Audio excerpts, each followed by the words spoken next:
Yang terakhir teman-teman sekalian ada poin D-nya sholat khauf atau dalam keadaan genting. Ini tepatnya dalam keadaan berperang ya. Dalam keadaan berperang. Ini kurang lebih ada 5 poin bahasan di dalamnya. Yang pertama adalah ketentuan hukum syariatnya. Jadi kalau kita berhadapan sama musuh bagaimana sih kita sholat ya. Kita tidak bicara di sini kalau sudah lagi berkecamuk perang. Kalau sedang berkecamuk perang, kita sedang berhadapan sama musuh, lagi tangkis-tangkisan, lagi serang. Ini kita sholat sesuai dengan keadaan kita, walaupun cuma dengan isyarat mata. Karena kita nggak mungkin tinggalkan sholat gitu kan. Tapi kalau yang kita bicara sekarang di poin D ini, sholat khauf atau sholat dalam keadaan genting. Kalau musuh di sana, kita di sini. Gitu loh. Ya. Jadi di sini kita lihat keadaannya, musuh di sana, kita di sini. Dan kita masih ada space waktu lah untuk bisa sholat, maka lakukan sholat. Nah ini ada tata caranya. Poin pertama di bahasan sholat khauf adalah ketentuan hukum syariatnya. Sholat khauf disyariatkan berdasarkan firman Allah Subhanahu Wa Taala dalam surah An-Nisa ayat 102. Yang bunyi a'udzubillahi minasyaitonirrajim wa idza kunta fihim fa aqamta lahumus sholata faltakum ta'ifatum minhum ma'aka wal ya'khudhu aslihatahum fa idza sajadu falyakunu min wara'ikum wal ta'ti ta'ifatun ukhra وَلْتَأْتِ طَائِفَةٌ أُخْرَى لَمْ يُصَلُّوا فَلْيُصَلُّوا مَعَكَ وَلْيَأْخُذُوا حِذْرَهُمْ وَأَسْلِحَتَهُمْ. Dan apabila kamu berada di tengah-tengah mereka atau para sahabatmu, hai Muhammad, lalu kamu hendak mendirikan solat bersama-sama mereka, maka hendaklah segolongan dari mereka solat bersamamu dan menyandang senjata. Kemudian apabila mereka yang solat bersamamu sujud dengan menyempurnakan 1 rakaat, maka hendaklah mereka pindah dari belakangmu untuk menghadapi musuh.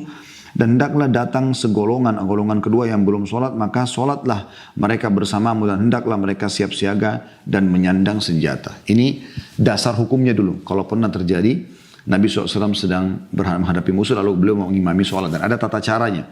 Kita akan bahas sekarang di poin kedua di masalah sholat khauf, yaitu tata cara sholat khauf.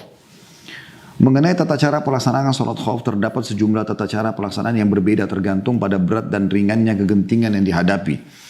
Adapun tata cara sholat khauf yang paling masyhur ialah saat peperangan berlangsung di perjalanan atau di daerah musuh.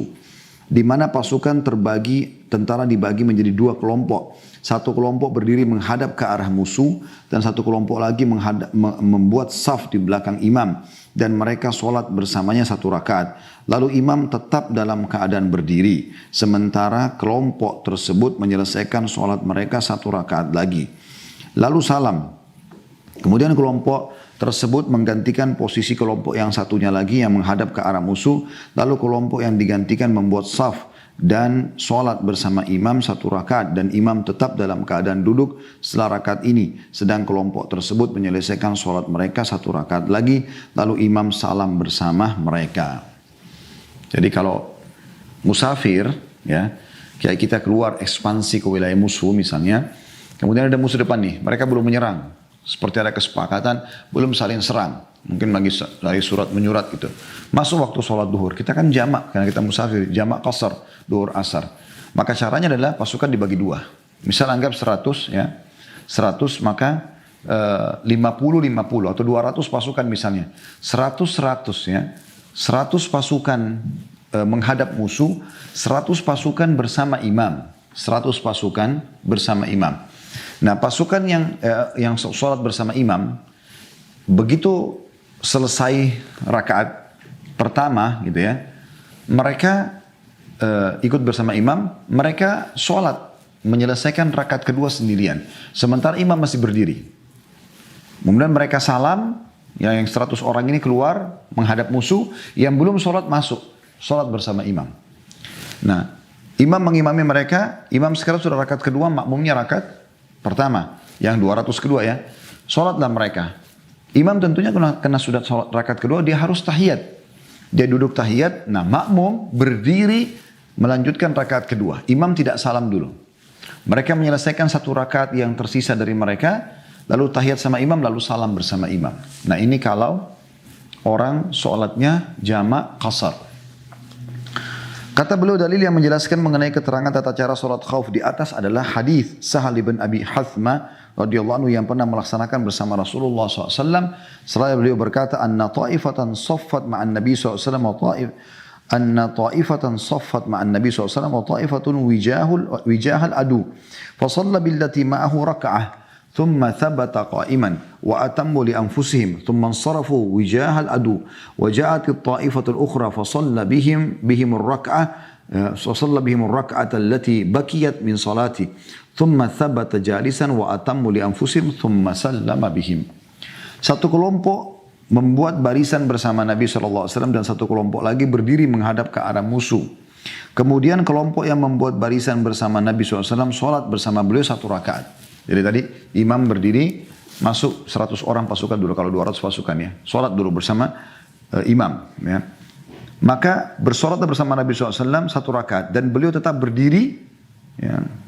Sementara kelompok tersebut menyempurnakan sholat mereka. Jadi pada saat sudah sujud segala macam, rakaat berdiri Nabi SAW berdiri rakaat kedua.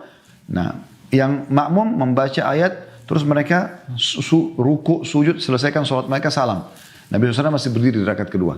Datang kelompok kedua. Lalu mereka berpaling dan menghadap musuh dari kelompok pertama. Selanjutnya datang kelompok yang satu lagi. Lalu beliau sholat bersama mereka 1 rakaat. Imam sudah rakaat kedua. Makmum yang 100 kedua baru masuk. Dan mereka sholat bersama Nabi SAW 1 rakaat. Setelah tiba di tahiyat, Nabi SAW tiba karena Nabi sudah sholat rakaat kedua. Ya, mereka berdiri menyelesaikan 1 rakaat yang kurang. Lalu ikut tahiyat sama imam lalu salam bersama-sama. Ya, selanjutnya datang kelompok yang satu lagi, lalu beliau sholat bersama mereka 1 rakaat yang masih tersisa dari sholatnya. Dan beliau tetap duduk, sedang kelompok tersebut menyempurnakan sholat mereka, kemudian beliau salam bersama mereka.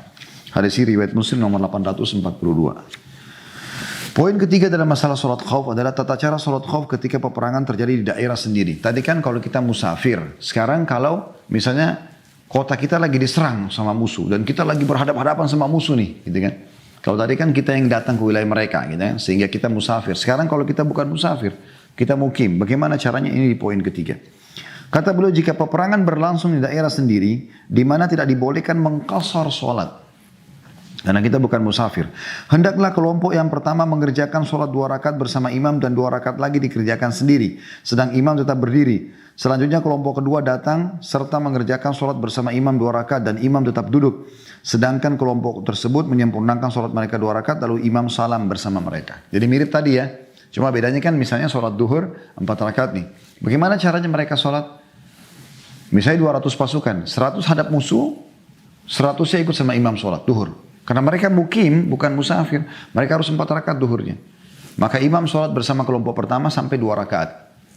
Setelah tahiyat pertama, imam berdiri ke rakaat ketiga. Makmum yang bersama beliau yang pertama juga berdiri rakaat ketiga, tapi mereka menyelesaikan sendiri 2 rakaat yang tersisa. Imam tetap berdiri di rakaat ketiga. Dia nggak boleh ruku dulu. Sampai makmum semua sudah salam, sudah selesai salam, ya, karena mereka selesaikan 2 rakaat yang tersisa. Datang kelompok kedua yang belum sholat sama sekali, sholat bersama imam. Mereka baru rakaat pertama, imam sudah rakaat ketiga.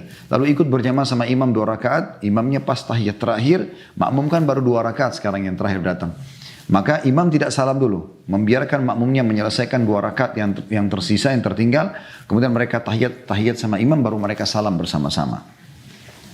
Yang keempat teman-teman sekalian, yaitu jika tidak memungkinkan membagi pasukan tentara karena peperangan sedang berkecamuk dan situasi sangat genting, apa yang dilakukan? Sudah terlanjur berkecamuk peperangan sebagaimana saya jelaskan tadi di awal ya. Jika kondisi peperangan berkecamuk dan situasi pun sangat genting sehingga tidak memungkinkan membagi pasukan tentara, maka hendaklah mereka sholat sendiri-sendiri dalam kondisi apapun. Baik sambil berjalan atau berkendaraan, baik menghadap kiblat atau arah lainnya. Dan mereka melakukan cukup dengan isyarat berdasarkan firman Allah Subhanahu wa taala dalam surah Al-Baqarah ayat 239, A'udzubillahi minasyaitonirrajim, fa in khiftum farijalan aw rukbana. Jika kalian dalam keadaan takut atau bahaya, maka sholatlah sambil berjalan atau berkendaraan. Juga sabda Nabi SAW, wa in kanu aktsara min dzalika falyusallu qiyaman wa rukbana. Jika mereka lebih banyak dari itu, hendaklah mereka sholat sambil berdiri dan berkendaraan.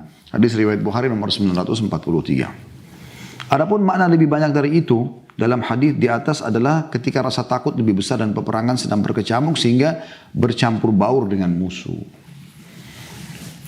Yang terakhir teman-teman sekalian, yang kelima adalah tentara muslim yang sedang mengintai musuh atau tawanan yang melarikan diri.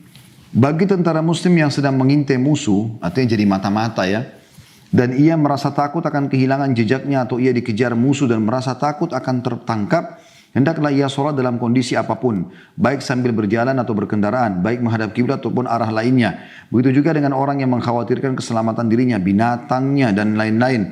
Hendaklah mereka sholat sebagaimana sholat dilakukan saat dalam kondisi bahaya dan genting, sesuai dengan keadaan pada saat itu. Sebagaimana hal ini telah disinyalir dalam firman Allah SWT dalam surah Al-Baqarah 239, fa in khiftum farijalan aw rukbana, jika kalian dalam keadaan takut atau bahaya maka solatlah sambil berjalan atau berkendaraan. Abdullah bin Unais radhiyallahu anhu, ini sahabat yang pernah Nabi SAW ya utus secara khusus ya untuk membunuh seseorang kepala suku yang memang jahat ingin menyerang Madinah dan orang dalam kondisi kafir. Dikatakan Abdullah bin Unais radhiyallahu anhu melakukannya saat Rasulullah SAW mengutusnya untuk membunuh Al-Hudhali. Seraya berkata, maka aku melihatnya dan tibalah waktu sholat asar, lalu aku merasa khawatir akan terjadi peperangan atau tipu daya antara aku dengan Al-Hudhali yang akan mengakhirkan sholat. Maka aku berjalan sambil sholat dengan isyarat sambil tetap mengawasinya. Diriwayatkan Bukhari, Abu Daud dan juga Abu Daud. Ya. Juga dalam beberapa riwayat yang lain disebutkan bahwasanya ditanya oleh Nabi SAW bagaimana kau sholat, dia mengatakan dengan isyarat ya Rasulullah, dengan isyarat, jadi supaya dia tidak ketahuan kalau dia itu adalah orang muslim yang sedang masuk ke pasukan musuh.